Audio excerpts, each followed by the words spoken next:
Hello, beautiful souls. Sending you so much love, and I hope you're staying grounded and blessed during this eclipse season. I am here back in head to toe black. It seems fitting for me right now. I wanted to share a video.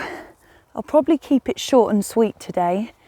I wanted to tell you the story of the 24 hours from hell that I have just had. Sharing it with you, not for sympathy. I'm actually laughing at it now, kind of laughed at it during the time of this happening. But sharing it with you so that you don't feel alone. If you feel like the walls are closing in and the floor is crumbling away, you're not alone. Eclipse season and any other, doesn't have to be astrological, but big times of turning points in our lives come along to assist us in changing direction, starting fresh. Sometimes it's our prayers being answered. So yes, here we go. Oh, it's really bright. I'm still feeling a little bit sensitive from this all, so bear with me. And those of you who are new here, hello. Thank you so much for being here. I am Chloe the Elven Mage, founder of Mystic Hearts. I am a full-time artist, quantum healer, and a mystic or spiritual mentor, currently residing in the beautiful Oxfordshire countryside in the UK, which I am eternally grateful for. So, I will tell you the story of what has been happening to me. So on Sunday, my phone was stolen, and I went to London for the weekend. I'm actually from London, but I moved away from London, long story, but years back, about 4 years ago now. So it's always an interesting and often slightly triggering experience for me to go back and revisit London. But I have a lot of friends there. I have family there. My stepdad lives there. So I had plans to see both. This weekend just gone. So I went to see my stepdad on the Saturday, and he took me on a guided street art tour in East London, which was like the coolest thing ever. I was totally geeking out by how amazing all of the paintings and all of the artwork was there. It's like masterpieces. Whenever I think of street art in the past, the first thing that comes to my mind is graffiti and tags. But this was absolute mastery. And I was so excited to show you all of the photos and share some of the amazing artists with you. But unfortunately, all of that is on my phone. And those particular photos hadn't yet been backed up. So they are gone. They are just stored in the bank of my memory. And then on Sunday, two of my very close friends and I, we had planned from many months ago to go to a music concert in one of the parks in London. So it was really fun. And this was my best friend who I lived in Indonesia with, and we have not spent much time together over the past 5 years because she's only just moved back to England from Indonesia. So this was one of the first weekends that we got to spend time together at a music festival, a drum and bass festival, which is just music that I've always loved dancing to. Yes, rock and heavy metal will always be my one and only first love, but when it comes to dancing, I love a bit of drum and bass. I feel better already now coming into the woods. So we went to a drum and bass festival. It was daytime as well, by the way. So even more of a strange and weird situation for someone to steal a phone. And at about 4 o'clock in the afternoon, it started raining ferociously, like pouring down with rain. So my friend and I ran to the only sheltered stage there was. So this is a big music event where there was like 5 or 6 different stages. 6, I think. But only one of them was covered. How crazy is that in England in mid-September? Like, come on, it's going to rain. So we ran to this tented area, and of course, because it was raining, it was absolutely jam-packed in there. But we ran and pushed our way into the middle, and it was so warm and so cozy in there. And we were having a great time, and then my friend called me, so we went outside and got him to come and meet us. And that was the last time I had my phone. And it was in my bag, which was on me. And about 30 minutes later, we planned to go outside just to see if it had stopped raining. Put my hand in my bag and my phone was gone. My initial reaction and intuitive response was, someone's taken it from my bag. That's not me being accusatory, and that's not me being paranoid, because actually we were just saying, probably just before we went in that tent, how amazing the crowd was there, how friendly and kind everyone was, and they didn't seem like there was any trouble. And then this happened. But still, yeah, my intuition and my guide said, the phone is gone, it's been stolen. My friends, bless them though, held on to that air of positivity, and they said, no, let's retrace our steps. Let's look, maybe it just fell out of your bag. Perhaps someone has handed it in. Like, they were being absolute angels. And they said, look, we should stay until the end of the event just to make sure that we can find it and to check if it's been handed in by anyone. And I had planned to leave early to get my train back to Oxford, because it's hard to get home on a Sunday night. There's limited services.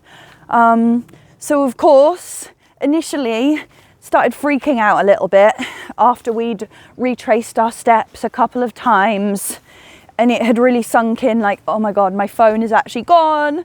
My phone is what I use for work, all my contacts, all my photos, all my song lyrics, all my poetry writing, all of my inspired downloads. I put them into notes and voice notes on my phone. I was just like, oh my gosh, all of that is gone. So that was my first initial reaction. And then I just thought, oh, I'm just going to leave. I'm just going to go home.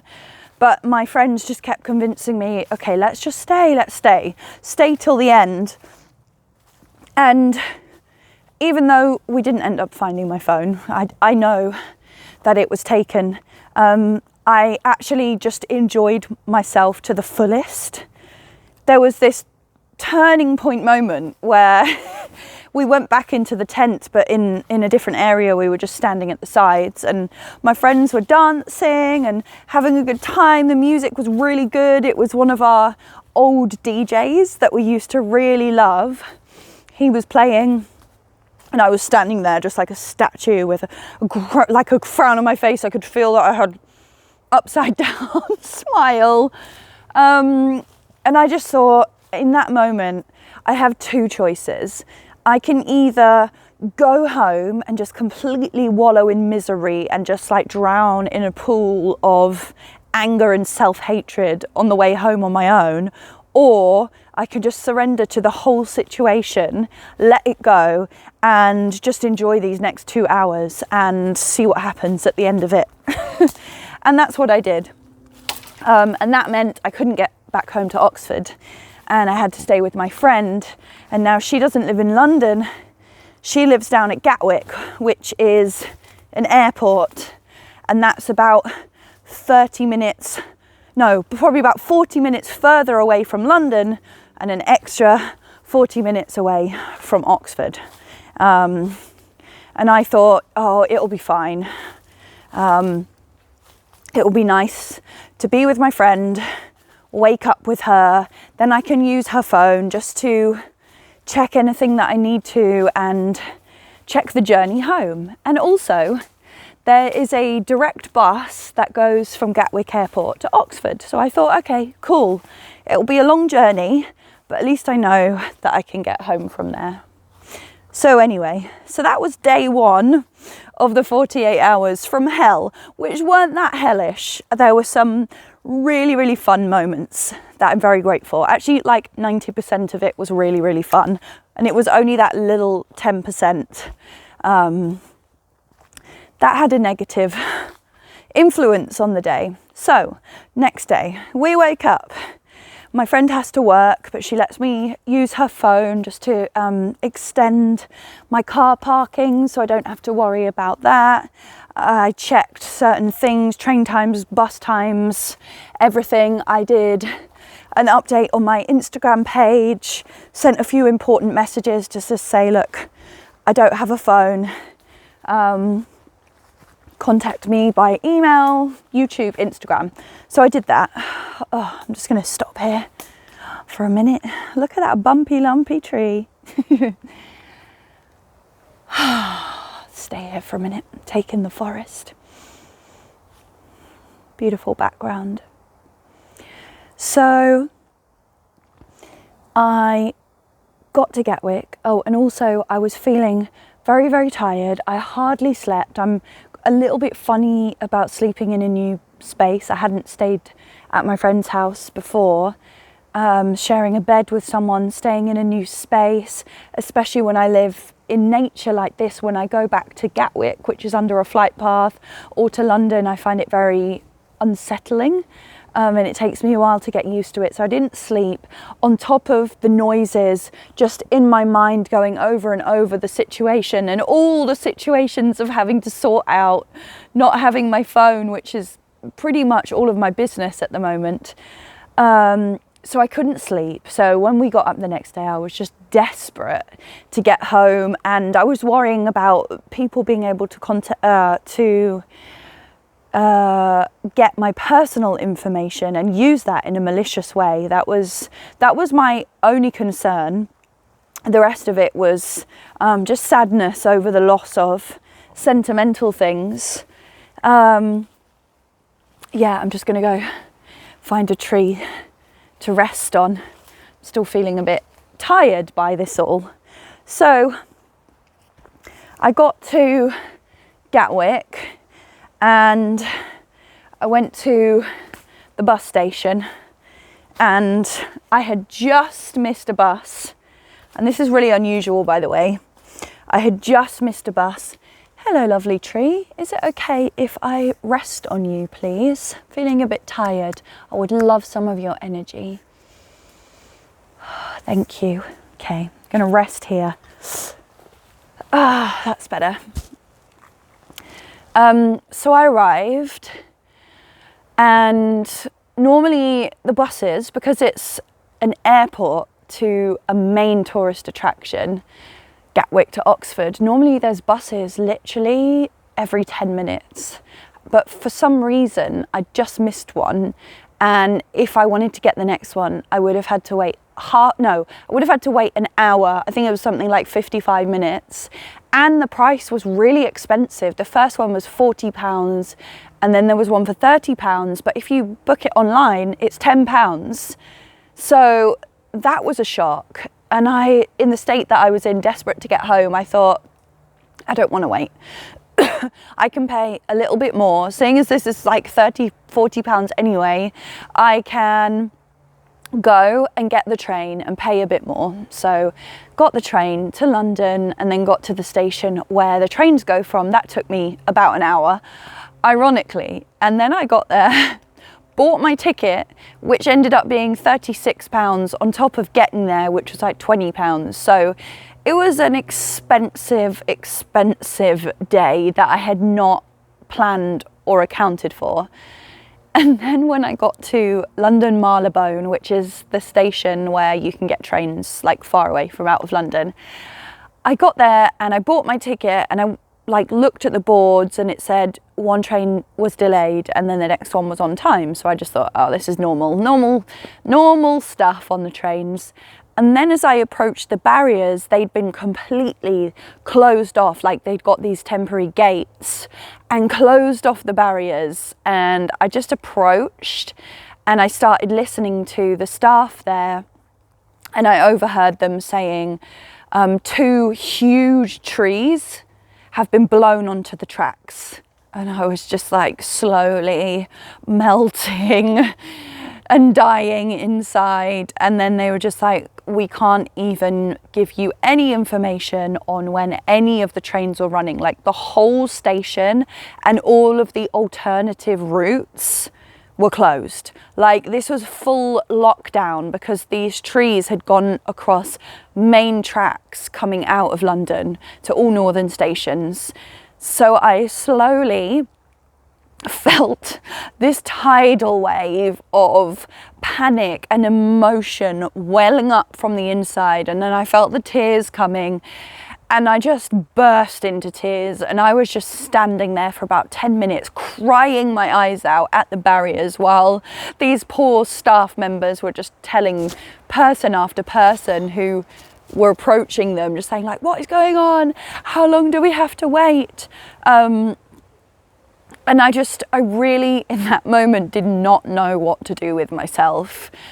After, you know, I was meant to be home the night before, all this long journey and now all this waiting without even knowing when it was going to be the final destination of getting home. And this amazing man who worked for the rail company, Great Western Trains, big up, he can't have been any older than me. So he was, I would say he was younger than me, probably early 30s, young guy, came up to me and just said, are you okay? And of course, someone asking me if I was okay set me off again. And I just said to him, I've had the worst 48 hours of my whole life. My phone got stolen and now I can't get home. And this amazing guy took me through the barriers and then took me onto one of these like trolleys that they use. So it's like it looks like a golf buggy, and they use them to take people like elderly people or people who need help with their heavy luggage. They escort them onto the train. So this angel of a man took me there and said, I think you just need to get away from the crowds and have your space. And he said to me, I can't promise you any times or give you any assured answers, but I promise you we're going to get you home. Let me go and get you a bottle of water. Do you want to use my phone to call someone? And I was just completely overwhelmed and taken aback by the love and the sincere care from this complete stranger, you know, and he didn't expect anything. He was just doing his job with an extra spoonful of kindness. So he put me in this trolley. I let myself bawl my eyes out for about an hour. And then there was another woman beside me. Oh, let me just sit up a little bit. My back's hurting now.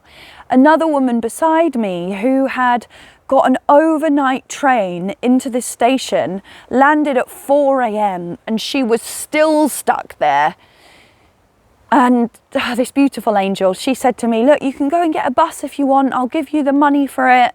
Just tell me what you need, you know. And I just said, you know what, I'm here now. This train gets me all the way home. I'm just going to wait it out, but thank you.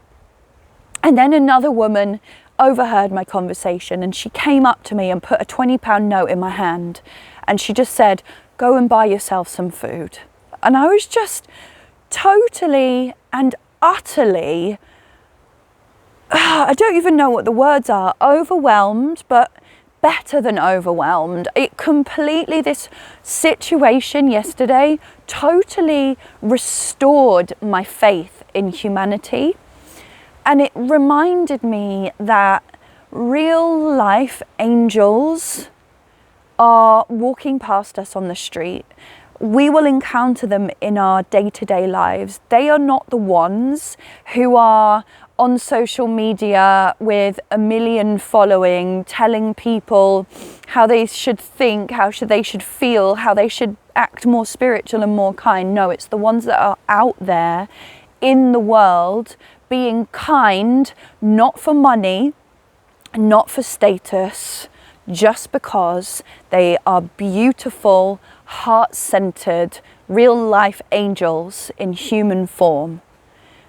And that just, it was kind of a wake-up call for me and a reminder to just keep doing what I'm doing. But if you're watching this, keep doing what you're doing and just keep focusing on opening your heart. It doesn't matter about money. It doesn't matter about status. It doesn't matter about fame. What truly matters is how kind you are. I wholeheartedly believe that. And if we were more kind, the world would be a whole different place. Because if those 3 main people who looked after me yesterday, on top of my friends on Sunday who were just being so kind and so caring to me, if it wasn't for them, I could have just gone into complete and utter full-blown panic attack mode. You know, not because there's anything wrong with me, but because I hadn't slept, because I didn't have a phone, because I felt like I was on my own, because I didn't know when I was going to get home. You know, so many factors come into play. And also just really recognizing this, that we may meet people in our day-to-day lives who are really, really miserable, or really, really rude, or really, really angry. But rather than us reacting and getting triggered, perhaps we could hold just a little bit more compassion and kindness in our hearts for what that person may be going through. Because all of those people could have either ignored me, or they could have said I was being over dramatic or over emotional. They could have told me to just be grateful for what I have. But no, none of them did that. They went out of their way to make me feel better and make me feel loved and make me feel cared for. And I realize now, like, how loved and protected I am through those people who embodied that. So I'm just sending so much love and prayer and blessing and healing to all of the kind souls, those I've mentioned here and those who I haven't. You know who you are.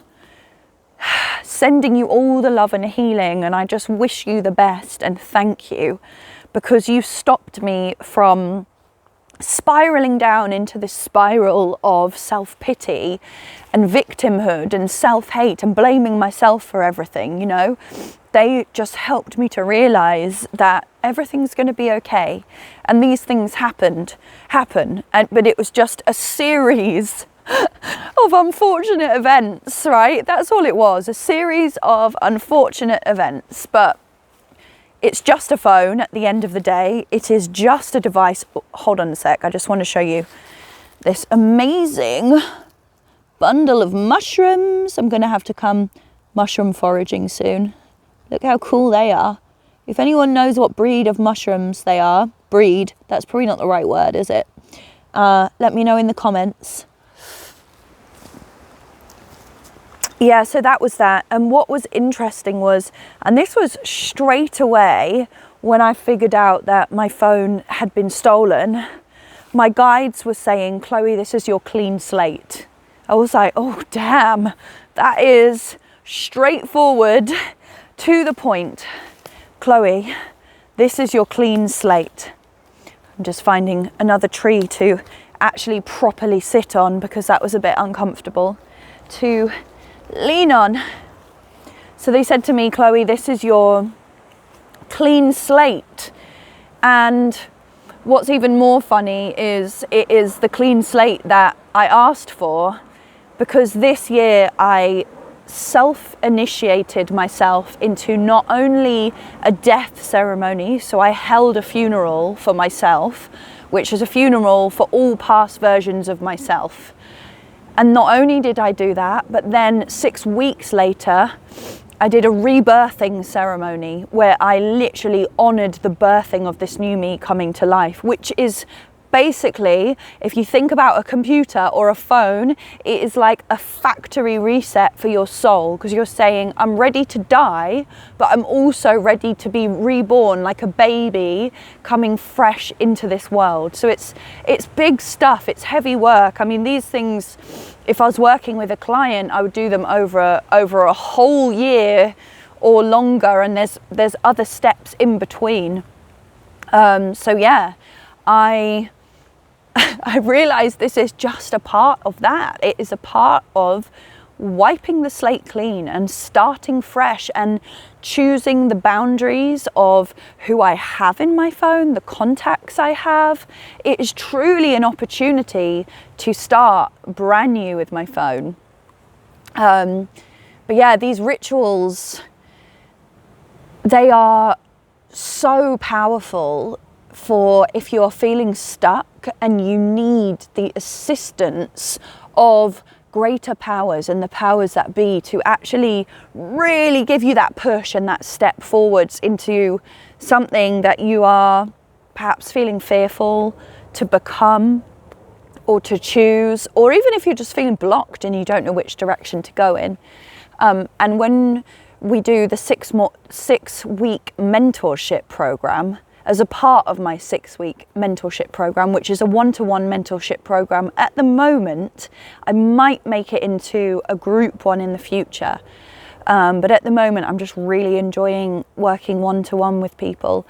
But yeah, as a part of my 6-week mentorship program, I guide you through one self-guided, self-initiation ritual. So that could be a death, could be a rebirth, or it could be the other opposite ends, and you can think of them like seasons if you like.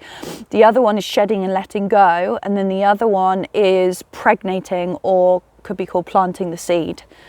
So yeah, if anyone actually wants to experience the energetic powers of this, it's literally a magic ritual, then you might be interested in my 6-week mentorship program. It's totally guided, and it's also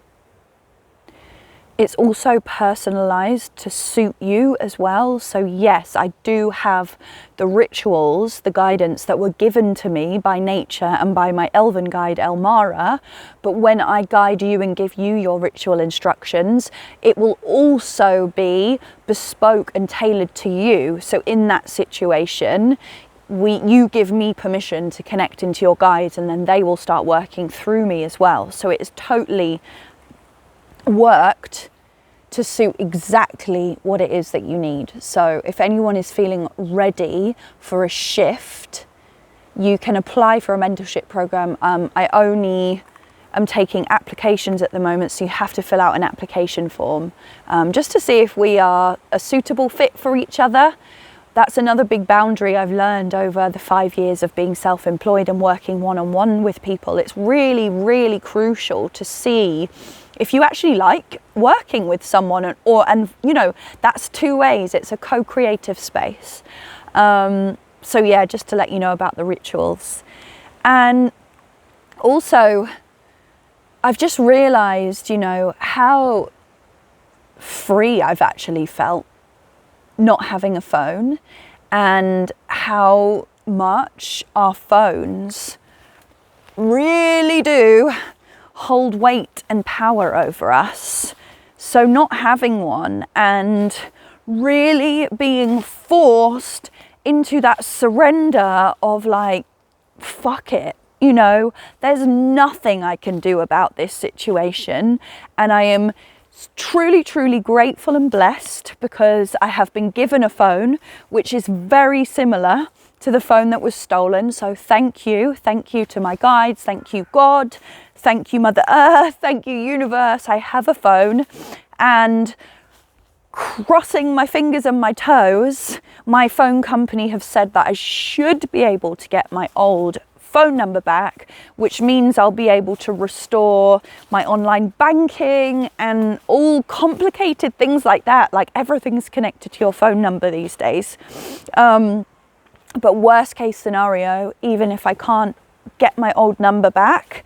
They've given me other ways to figure this out and fix it. So I feel incredibly blessed. And yeah, it's just taught me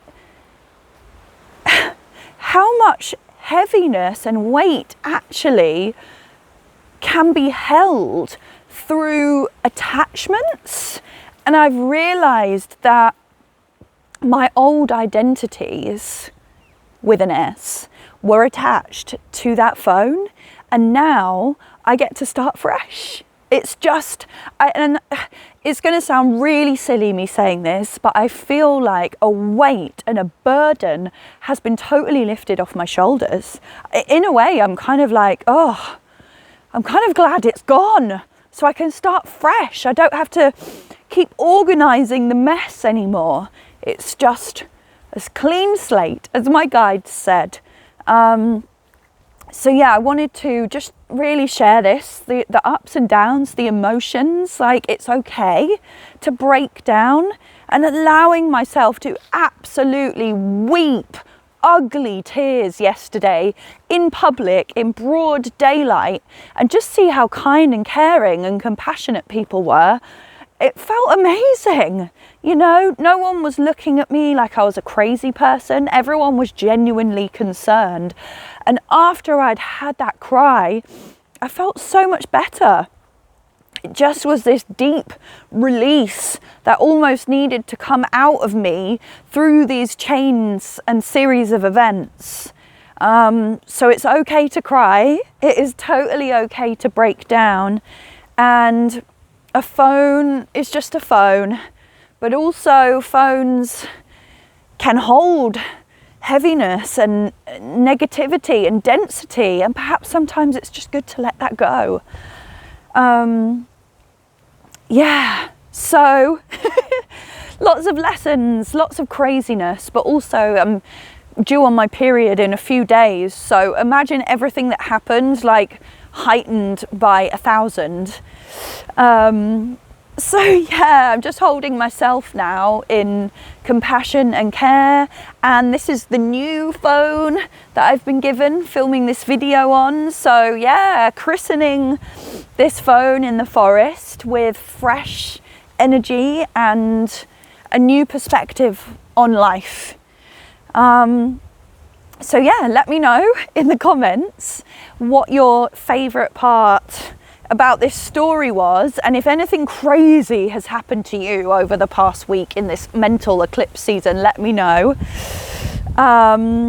Yeah, sending you so much love, and because it is the week leading up to my moon cycle, I'm going to be reducing my content this week, so I may or may not do my wandering and pondering and coffee shop chats. I might just give them a break. I've got a very busy day tomorrow, so I'm going to see how I feel. So the next time you see me will definitely be on Friday for the Mystic Spirit Messages live stream, and if you haven't joined already, I will drop the link in this video, and if you have joined already, I can't wait to see you again. Sending you so much love, and if you need any support during this crazy time, or during your spiritual awakening journey, or just through life, just navigating the day-to-day, drop me a message. I absolutely love connecting with new people. We can see if we are suitable to work together. If not, maybe we can just be friends or build a community. I hold workshops and community spaces all the time. Let's gather together, support each other, remind the world that there are kind humans out there.